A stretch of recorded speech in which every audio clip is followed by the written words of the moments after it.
Well, it's that time of the week when we go out to the left coast and we get a hold of Michael Snyder and see what the hell he's doing, which is usually looking at movies, so we don't have to.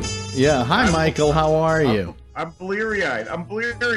Way too many films, and not a lot of great ones. But, you know, it's like the tides. They change. Sometimes high tide, great films. Sometimes low tide, crap.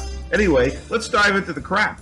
The Huntsman, Winter's War, opens this weekend. It's a visually fanciful, script challenge, totally unnecessary, prequel and sequel to Snow White and the Huntsman, ignoring Snow White and starring Charlize Theron and Emily Blunt as sister princesses in conflict. Charlize, who was the evil Queen Ravenna in the Snow White movie, is back to play the younger, no less evil, princessy version of her character. And Emily is new to the franchise, or the would-be franchise, as her good sister, Freya. And Chris Hemsworth is back as the huntsman, protector of the good sister, except she doesn't stay a good sister when bad things happen to her, and her sorceress evil sister brings out her ice powers. Wow. A fairy tale with someone who has ice powers. Where have you heard of that before? Anyway, combined with her misfortune and her ice powers and her bad circumstances and her bad sister, she starts to do cruel things like build an ice kingdom and conscript a bunch of kids to be trained as her army of huntsmen, including the younger version of Hemsworth's character, who falls in love with a fellow child huntsman or huntswoman or huntsperson, Sarah, who grows up to be Jessica Chastain. Yes, she's in this film. Of course, with the formerly good sister turned ice queen, not to be confused with the Snow Queen of lore, or Snow White for that matter, a conflict ensues because both sisters want the now stolen magic mirror. You know, the one that always gets asked about, the fairest of them all. Did you follow all of that? Because I barely did, and I watched this whole misbegotten money grab.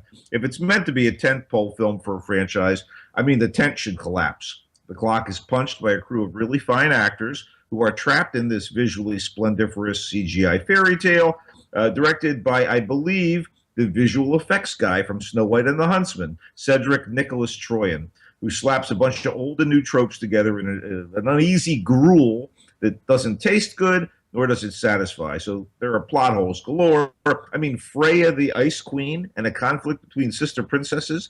I know, Frozen was a massive hit for Disney, and Universal wants some of that sweet, frosty action. But can you say ripoff? Again, no snow, since the plainest looking Snow White in history, sharp-featured Kristen Stewart, passed on this weird melange. And there's a lot of brouhaha and mighty battling, but it adds up to nothing. I kept hunting for a coherent plot amid the ice palaces and trolls and hatchet fights, and found nothing. The Huntsman is a wild boar of a movie. Get it, Huntsman? Wild boar? Almost as boring as this review. I mean, why do you always spend so much time on bad movies? I just love attacking them. Anyway, let's go to a movie that isn't so bad, Elvis and Nixon. There's a historical kernel to this comic look at the meeting between Elvis Presley, the king of rock and roll, soon to be heading into bloat mode because this is 1970, and then President Richard Milhouse Nixon. We've seen the photo taken in the Oval Office, and as this comedy lays it out, Elvis apparently wanted to be dubbed an agent at large by the FBI to spy on his country and fight the hippie communist menace. So he decided to set up a meeting with Nixon to get her done. Anyway, that encounter is the log line of Elvis and Nixon. We see Elvis just show up at the White House and try to bluster his way in while pretending anonymity to the guards and then using his fame as a way to grease his way. The casting is interesting. And you know what they say in that famous Chinese curse, may you live in interesting times. Michael Shannon is Elvis and Kevin Spacey is Nixon. It was a bit insubstantial and not quite as funny as I hoped, but I was entertained. I thought Spacey's performance was pretty spot on, but Shannon, who is a terrific actor, had to transcend not really looking like Elvis. And I just wasn't completely sold. It's kind of like my week with Marilyn in that regard. Elvis and Marilyn, giant icons, world recognized, but whatever reaction I had to the script and performances and whatever in my week with Marilyn, I could never get past Michelle Williams not really looking like Marilyn Monroe. Same here with Shannon and Elvis. Spacey may pull off Nixon, but the movie is as much about that good old boy Elvis as it is about Tricky Dick. So, yeah, not quite the thumbs up for this one. A Hologram for the King is something I liked a little better than the previous two films. Tom Tykwer broke through as a director with the German movie Run Lola Run, and he also directed Perfume and is one of the powers behind the cool series Sense8. Now he teams up with actor Tom Hanks to bring an entertaining culture clash comedy, A Hologram for the King, to the screen. Kind of a Shaggy Dog story about a tired, middle-aged American businessman who also is a single father. And this guy's sent to Saudi Arabia by his tech company to close a deal with the king of Saudi Arabia. You know, something about holograms, but that's not as important as Hank's character trying to acclimate to local customs and to the whims of the monarchy and his own self-doubt and dislocation. It's kind of all over the map. But for me, it worked as a diverting bit of fluff. Through the charm of Hanks and the other actors in the film, who include an actor named Alexander Black, who plays a Saudi taxi driver who becomes Hanks' character's de facto chauffeur, and also a beautiful Saudi doctor played by Sarita Chowdhury, which I assume is non-traditional casting. She may look Arabic, but in fact, she's from India. This whole thing about non-traditional casting aside, I kind of enjoyed this. And Tykwer brings a really light touch to it. And I walked out of the theater feeling like, yeah, not bad. I enjoyed myself much more than I would have expected. And let's be frank about this. The other two films had caveats far worse than, this is just light stuff. Okay, let's get to the next movie on the agenda. That's The Meddler, which is a film with Susan Sarandon, and she plays the most obnoxious mom in history, who is basically driving her daughter 10 kinds of nuts. And this film, it could have been terrible, and in fact, it ends up being kind of fun. And I think a lot of it has to do with, Susan Sarandon is a wonderful actress. But anyway, she plays an aging widow from New York City who follows her daughter to Los Angeles because she wants to start a new life because her husband has passed away. And you've got Rose Byrne as the daughter, J.K. Simmons as a possible romantic interest for Sarandon's character, Jason Ritter, Harry Hamlin, Michael McKean.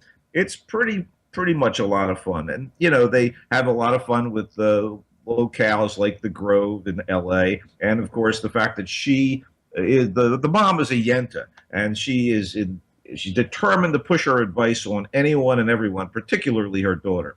So there's a tension there, but I thought it was pretty sweet. I enjoyed the film. I thought The Meddler was much better than it could have been. It'll read well on video, and the writer-director Lorene Scafaria does a pretty solid job here. So that one is pretty much okay as well.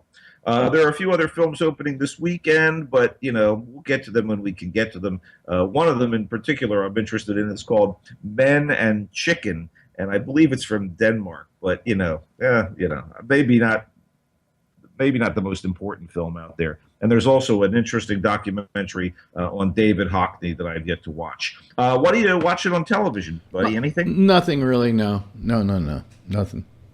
Nada. Not watching Orphan Black, which is back. Yeah, I tried to watch half an episode of it. Had a hard time getting through it. Okay. There are things coming. Game of Thrones launches its latest season on Sunday of this weekend, and that's kind of exciting. Yeah, I guess that's exciting. Yeah. Come on, get on board. Anyway, okay. That's about it. We're in the doldrums. I mean, finally, Legends of Tomorrow decided to get good.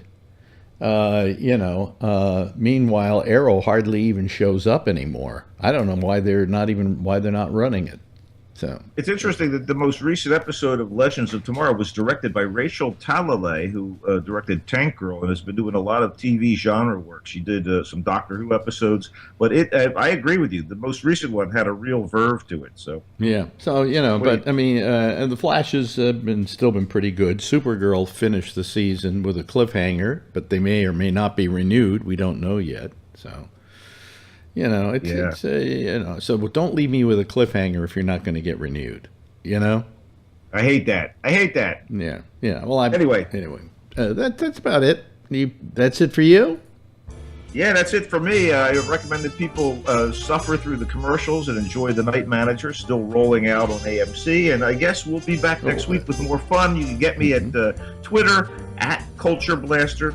and on Facebook at the Michael Snyder Sculpture Blast page, where you can check in with Alex and myself. And that's about it.